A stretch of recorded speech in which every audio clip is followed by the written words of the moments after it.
Hi guys, so in last video we have seen memory area in JVM. So in this one we are going to see the execution engine. So this is the third part of third category or part we can say. This is third part of JVM architecture. So let's see. So suppose oh sorry. So this is the suppose this is the complete execution engine. So execution inside execution engine there are also sub part. So one part is yeah. So one part is interpreter.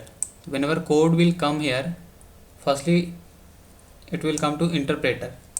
Second one it will come. Second one is just in time JIT compiler. Third one is garbage collector. So by after combining these all three, we consider these all as a single one. This is a part of this one only. So this is interpreter, this is JIT just in time compiler, and this is garbage collection things. So apart from that there is one Java native interface. So if we are trying to connect if in last video I was also said Java native stack. So that stack basically stores the Java native functions name in a stack way. So this is Java native interface. If you are trying to call some function that is native implemented in native language, so we need some interface so that we can say okay, this interface is being implemented by that native function. So this is Java native interface JNI, and apart from that this is Java native library. So this one is actually that function code and this is their interface. So how it compiles, once will code come to this execution engine. So let's write down this one.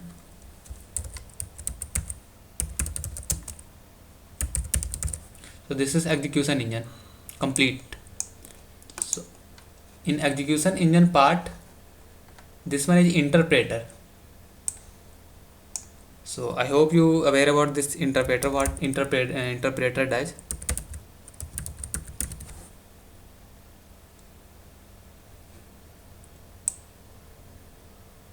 So this is interpreter, this is just in time compiler.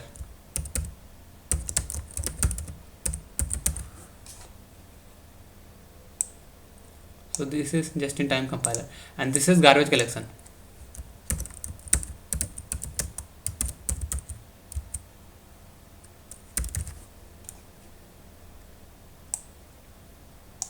So they are the part after combining. So once they'll all process JIT means just in time compiler also have some phases, but we won't go in that much deep.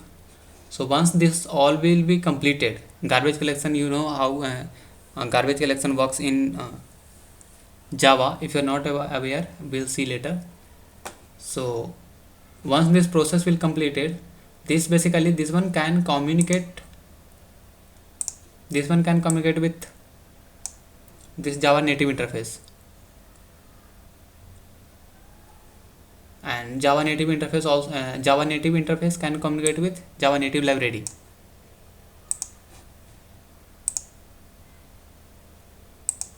And Java native library can communicate with Java native interface, and then Java native interface can communicate with this part. So this is done.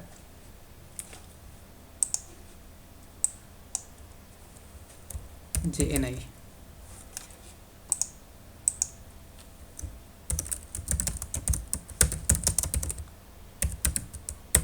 So this is Java native library. So this is the way how it communicates. Apart from that, if we'll see, so we have completed the internal architecture of JVM. So let's see how it's communicate. So if we'll try to come here, request coming to this one. So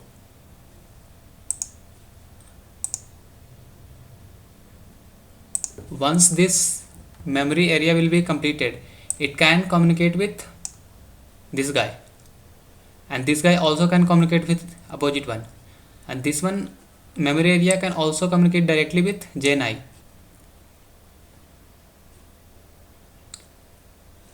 So let's see, let's make it, yeah, so both will communicate with each other. Now done.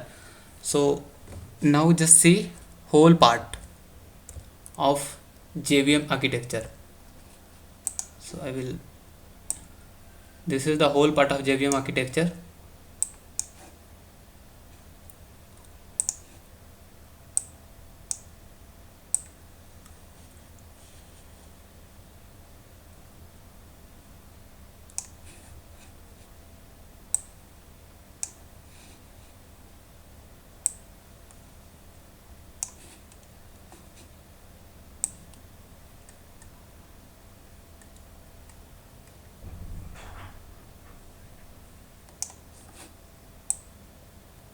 This is complete JVM architecture. So I will try to zoom it out so that we can see completely. Yeah, so this is the JVM architecture. This is complete JVM. This one is subclass loader, memory area, and this is execution engine. Apart from that, they also have some part. So if usually they won't ask that much deep, but if you are a little bit aware about at least this this execution engine itself, not required in deep one, but still you should aware about the how class loader works, because sometimes in real time environment, means real time project, you need to implement your own class loader. So this is it means very vast, very means basically very vast scenario, very vast in means if you'll go on the big project or big company, then they might have, sometimes it's a very rare cases, but sometimes you have to implement your own class loader. So that time, if you are aware about how class loader works, then you can implement your own class loader also. So this is memory area. If you are writing any code, so you should have always in mind, your mind, कि if I am writing any code, so how much memory it's going to consume. Suppose server itself have 8 GB of RAM. Suppose usually server don't have 8 GB of RAM, but suppose you server have 8 GB of RAM, and you have written a code in such a manner कि it needs 10 GB. In that scenario, it will, whenever you will start your server, deploy your service, server will crash. So that's why you should aware about how memory allocation will work, and according to their only efficient way we need to write our code, so that it can utilize best memory, and it will be available for rest of all memory, so that it can execute our process. So that's why you should aware about JVM architecture. So this is complete JVM architecture. If you will see what will happen usually, basically, okay, this is the class loader. So once our dot class file will come here, it will go inside this class loader subsystem.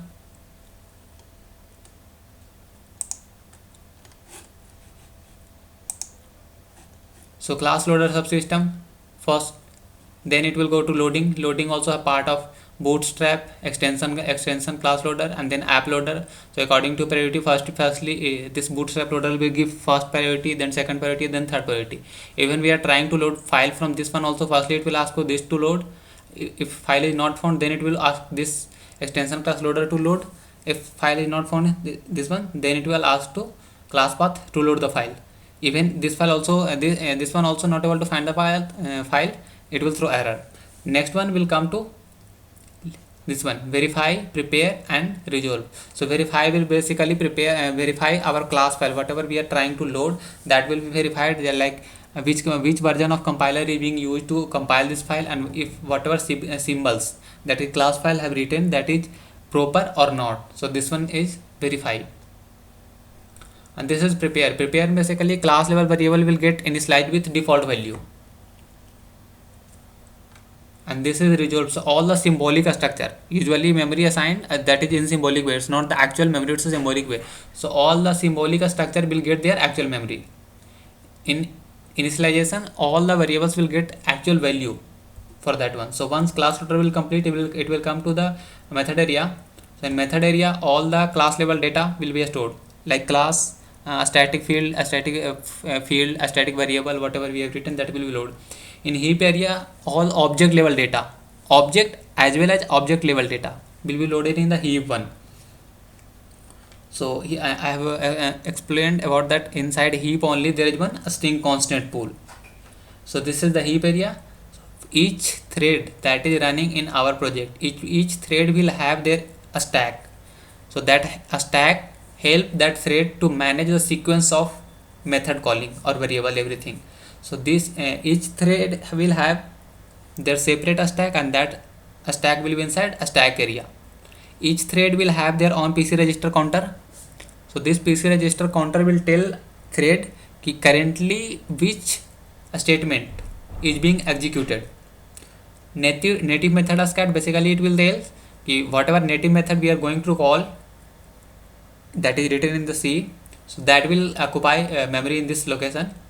Once this part will be done, it will come to execution engine. Execution engine, firstly it will be by using interpreter, it will be compiled.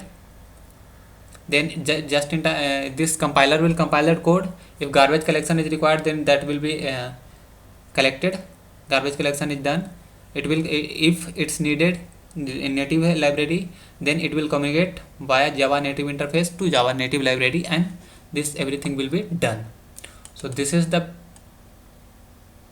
at least we can say ki it's a very much in deep architecture in Java JVM. So you might I'm going to give some reference. So this is dozen. This will help you to find out the more about JVM architecture explained. This is explained in very means basically in deep. So if you want to have your own practice, or you forgot about this video, if you want to use some resources, then you can use this resource. And in last video I forgot to give the reference about that a string builder only. So if you try to find the resource, so